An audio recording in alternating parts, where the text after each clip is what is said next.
I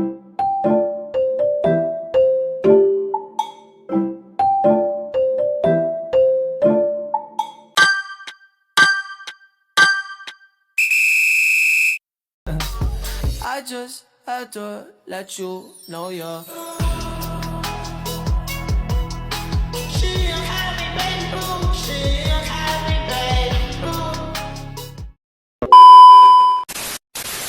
Assalamualaikum warahmatullahi wabarakatuh.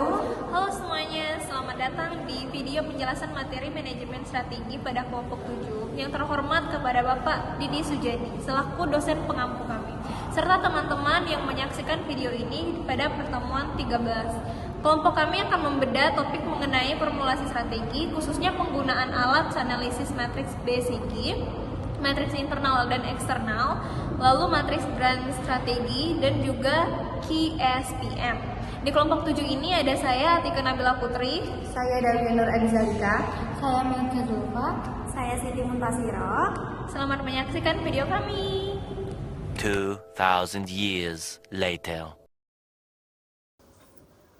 Tahapan dalam analisis strategi. Menurut Vertos, Alvaro, Vargas, Gutierrez, Tornero, dan juga Sabatinci pada tahun 2020, mereka mengklasifikasikan bahwa proses analisis strategi bersaing perusahaan ke dalam 3 tahap. Yang pertama ada tahap input, yang kedua ada tahap match, dan yang ketiga ada tahap decision. Yang pertama, tahap input mengidentifikasikan faktor eksternal, internal, dan juga posisi kompetitif perusahaan. Terdapat 3 faktor dalam tahap input. Yang pertama adalah faktor IFE, yaitu berarti menganalisis faktor eksternal seperti ekonomi, sosial, teknologi, politik, dan lain-lain. Yang kedua ada faktor IFE, yang berarti analisis faktor internal. Kekuatannya sendiri dia lebih ke mengetahui kekuatan dan juga kelemahan dalam perusahaan tersebut. Yang ketiga ada faktor CPM, berarti dia membandingkan perusahaan dengan pesaing. Yang kedua ada tahap match atau pencocokan, yaitu menyusun strategi alternatif berdasarkan faktor eksternal dan juga internal. Ada 4 tahapan dalam menyusun tahapan match. Yang pertama ada analisis SWOT, ada strength, weakness, opportunity, dan juga threats. Yang kedua ada space, strategi agresif, kompetitif, konservatif, dan juga defensif. Yang ketiga ada BCG, bintang, cash flow, question mark, and dog. Yang keempat ada grand strategy matrix, yaitu berarti strategi berdasarkan posisi persaingan dan juga pertumbuhan pasar. Yang ketiga ada tahapan decision atau keputusan. Dia menggunakan QSPM, yang berarti memilih strategi terbaik dari alternatif yang ada berdasarkan tahap sebelumnya. Selanjutnya ada komponen tahap input. Tahap input bertujuan untuk mengidentifikasi faktor eksternal, internal, dan posisi kompetitif dalam perusahaan. Terdapat 3 faktor dalam komponen tahap input. Yang pertama adalah faktor IFE atau External Factor Evaluation, yang berarti menganalisis faktor eksternal perusahaan seperti ekonomi, budaya sosial, politik, teknologi, hukum, persaingan. Tujuannya sendiri adalah digunakan untuk menentukan peluang dan ancaman terbesar dan terkecil bagi perusahaan. Yang kedua ada faktor IFE atau Internal Factor Evaluation, yaitu menganalisis faktor internal perusahaan seperti pemasaran, sumber daya manusia, kekuatan, dan kelemahan perusahaan. Tujuannya sendiri digunakan untuk menentukan kekuatan dan kelemahan terbesar dan terkecil bagi perusahaan. Yang ketiga adalah faktor CPM atau Competitive Profile Matrix, yaitu membandingkan perusahaan dengan pesaing utama. Tujuan utamanya sendiri adalah mengetahui keunggulan, kelemahan, dan posisi bersaing perusahaan dibanding kompetitor. Selanjutnya ada jenis strategi dalam matriks SWOT. Pada matriks SWOT terdapat 4 jenis strategi. Masing-masing strategi digunakan sesuai dengan kondisi perusahaan berdasarkan faktor internal dan juga eksternal yang dimiliki. Faktor pertama adalah strategi SO atau Strength Opportunities. Strategi ini menggunakan kekuatan perusahaan untuk memanfaatkan peluang yang ada. Contohnya seperti perusahaan yang memiliki produk berkualitas memanfaatkan digital marketing untuk memperluas pasar. Yang kedua ada strategi WO atau Weakness Opportunities. Strategi ini bertujuan mengurangi kelemahan perusahaan agar dapat memanfaatkan peluang yang tersedia. Misalnya, perusahaan meningkatkan kemampuan SDM melalui pelatihan teknologi. Yang ketiga ada strategi ST atau Strengths dan Threats. Strategi ini menggunakan kekuatan perusahaan untuk menghadapi ancaman dari luar. Contohnya seperti menjaga loyalitas pelanggan, melalui pelayanan yang baik di tengah persaingan yang ketat. Yang terakhir ada strategi WT atau weakness dan threats. Strategi ini bersifat defensif, yaitu meminimalkan kelemahan dan menghindari ancaman. Misalnya seperti perusahaan melakukan efisiensi biaya operasional saat kondisi sedang tidak stabil. Jadi, keempat strategi dalam matrix SWOT ini membantu perusahaan menentukan langkah-langkah yang paling tepat, seperti menangani kelemahan, kekuatan, peluang, dan ancaman yang dihadapi. Oke, selanjutnya di sini ada analisis strategi BCG. Apa sih analisis strategi BCG itu? Menurut Apia Akamedano, analisis BCG itu terdiri dari 4 kuadran yang digunakan untuk mengembangkan posisi suatu unit bisnis. Strategi ini itu dari 2 sudut pandang, yaitu pertumbuhan pasar dan pangsa pasar. Terus juga di sini menjelaskan tentang kuadran BCG. Kuadran BCG itu yang pertama ada DOC atau bisa dibilang pangsa pasar dan pertumbuhan rendah. Biasanya likuiditas itu menurun. Terus ada question mark atau pangsa pasar rendah, pertumbuhannya tinggi, perlu keputusan dikembangkan atau dihentikan. Yaitu ada STAR itu pangsa pasar tinggi dan pertumbuhan yang tinggi. Fokusnya itu perusahaan harus menginvestasi dan mengembangkan sesuatu. Terus habis itu ada cash cow ini yaitu pangsa pasar tinggi, pertumbuhannya rendah. Misalnya dari sumber pendapatan utama perusahaan.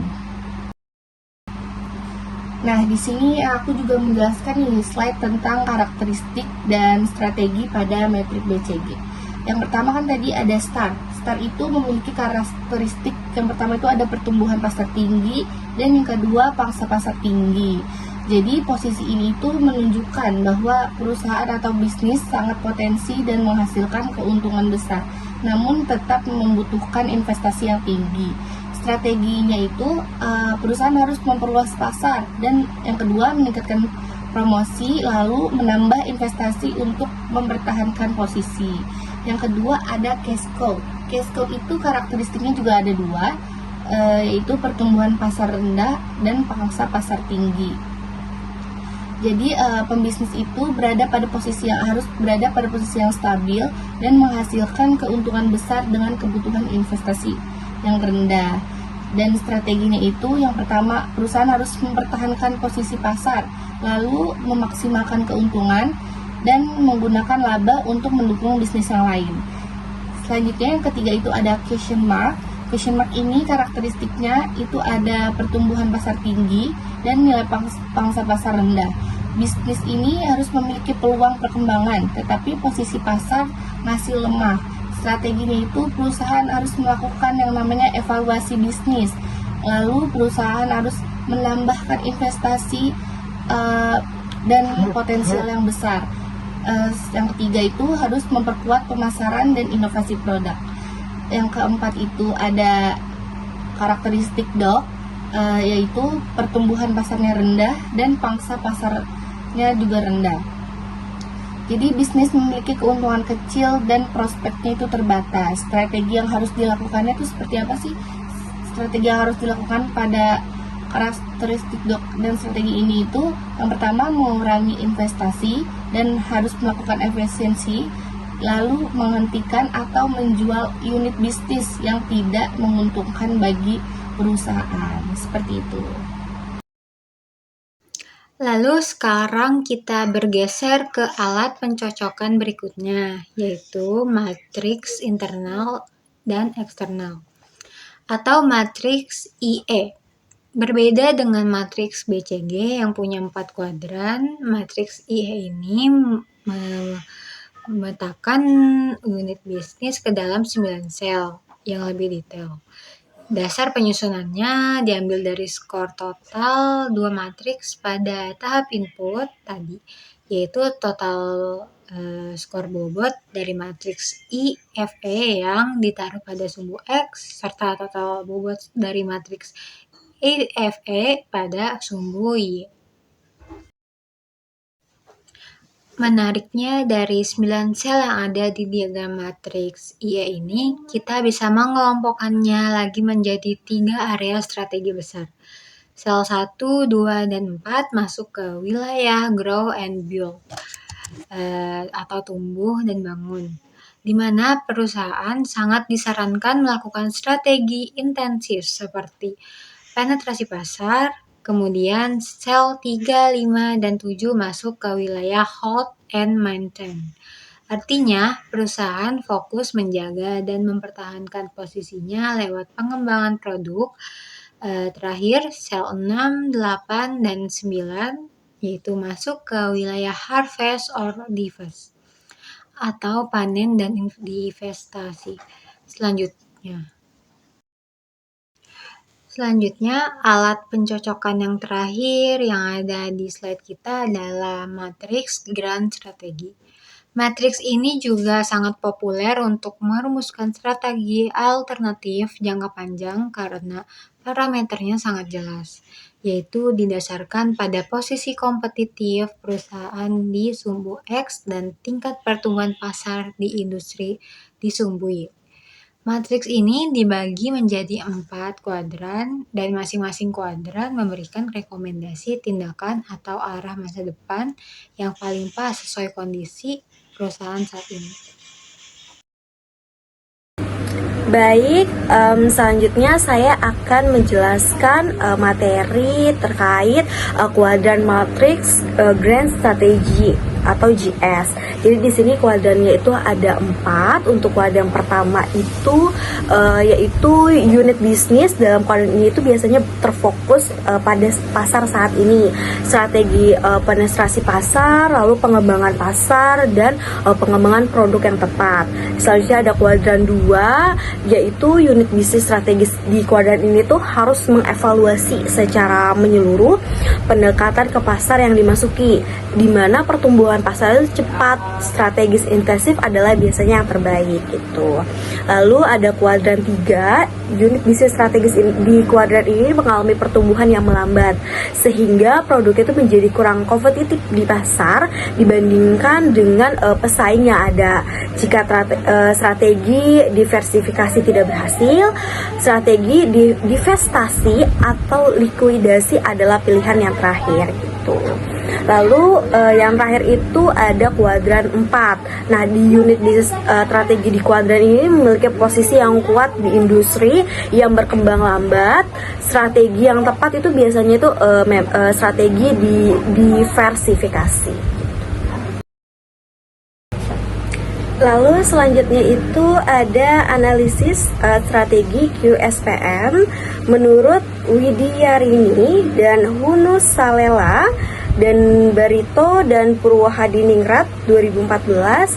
Jadi kalau untuk QSPM itu adalah teknik untuk menemukan strategi alternatif terbaik untuk situasi perusahaan dalam proses pengambilan keputusan, menggabungkan elemen internal dan juga eksternal.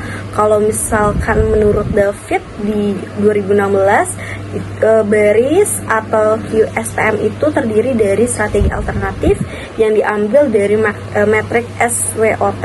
Komponennya itu termasuk faktor-faktor ada kunci, bobot, nilai daya tarik AS, nilai daya tarik total TAS, dan nilai daya tarik total STAS. Lalu selanjutnya itu ada metode penggunaan matrik QSPM. Ada 6 metode. Yang pertama itu membuat daftar peluang dan ancaman, kekuatan dan kelemahan di kolom kiri QSPM berdasarkan informasi langsung dari matriks EFE dan IFE. Yang kedua itu beri bobot pada setiap faktor eksternal dan internal kunci sesuai dengan matriks EFE dan IFE. Lalu yang ketiga itu memeriksa matriks pencocokan pada tahap kedua dan mengidentifikasi berbagai strategi alternatif yang harus dipertimbangkan.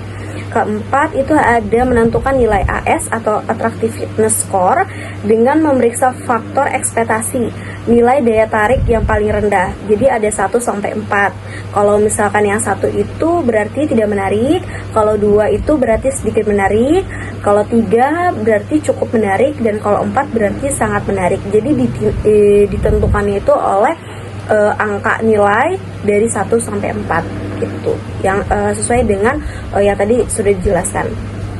Yang kelima itu ada nilai total attractiveness score atau TAS. Itu dihitung itu dengan perkalian bobot dengan nilai daya tarik setiap baris.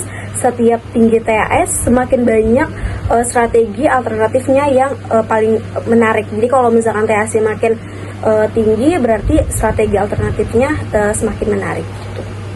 Lalu yang keenam itu ada hitung nilai sum total attractiveness score atau STAS dengan menggabungkan sebuah nilai daya tarik dalam setiap kolom strategi QSPM. Nah, nilai yang paling tinggi ini yang menunjukkan bahwa strategi tersebut memang lebih menarik. Baik, untuk contoh perhitungannya itu ada di belakang ya, terlampir untuk contoh perhitungan matriks QSPM. Di sini ada beberapa faktor kuncinya, bisa saya jelaskan. Itu yang pertama kan ada peluang, itu ada permintaan pasar yang meningkat, untuk bobotnya itu ada di 0,20. Lalu ada teknologi semakin berkembang, itu di bobotnya itu ada di 0,15. Selanjutnya ada di ancaman, yaitu persaingannya itu semakin ketat, itu bobotnya itu ada 0,10. Terus harga bahan bakunya tuh naik, untuk ancamannya di 0,10 juga. Lalu ada kekuatan, yaitu adalah brand perusahaan yang kuat. Itu perusahaan yang memang sudah cukup mempunyai nama yang terkenal biasanya. Itu bobotnya itu diberikan 0,25.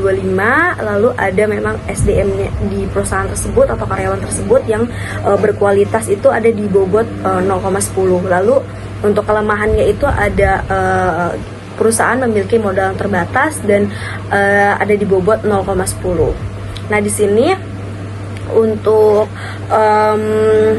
AS, TAS, dan strategi kedua AS-nya dan TAS-nya itu terlampir ya. Untuk jumlah dari TAS di strategi pertama itu tuh ada di 3,15, itu untuk jumlah TAS-nya. Lalu untuk strategi kedua itu TAS-nya itu berjumlah itu 2,95, itu jauh lebih besar untuk di strategi yang pertama. Dan untuk cara mencari TAS itu bobotnya itu dikalikan oleh AS. Jadi untuk strategi yang pertama itu kan bobotnya itu di 0,20. Nah, itu dikalikan sama AS di strategi pertama itu 4, jadinya di 0,80.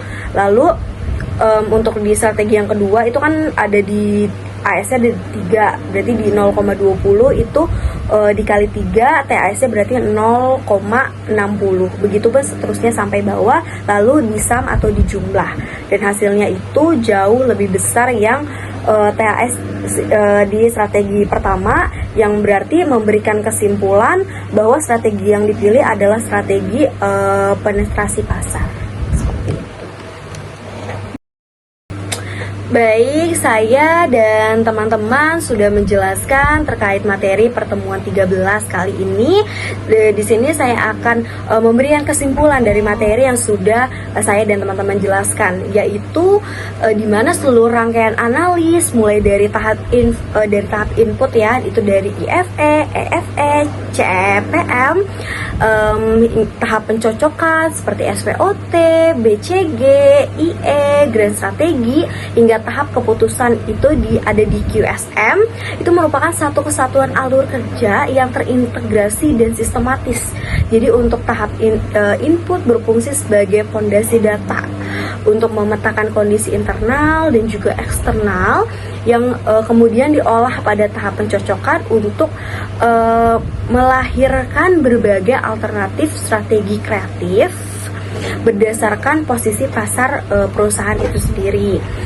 Sebagai langkah akhir, matriks QSM pada tahap keputusan hadir untuk menyaring alternatif tersebut secara objektif, di mana strategi dengan nilai total attractiveness score atau TAS tertinggi menjadi pilihan terbaik yang paling siap dieksekusi atau sebagai solusi yang baik bisa dilakukan oleh perusahaan sebagai strategi untuk perusahaannya, seperti itu.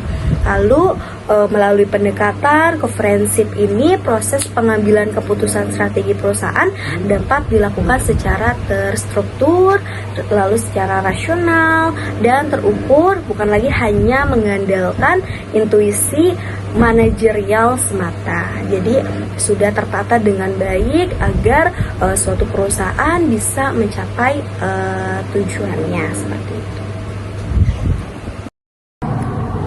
Sekian penjelasan materi dari kelompok kami, kurang lebihnya mohon maaf. Assalamualaikum warahmatullahi wabarakatuh. I just had to let you know you're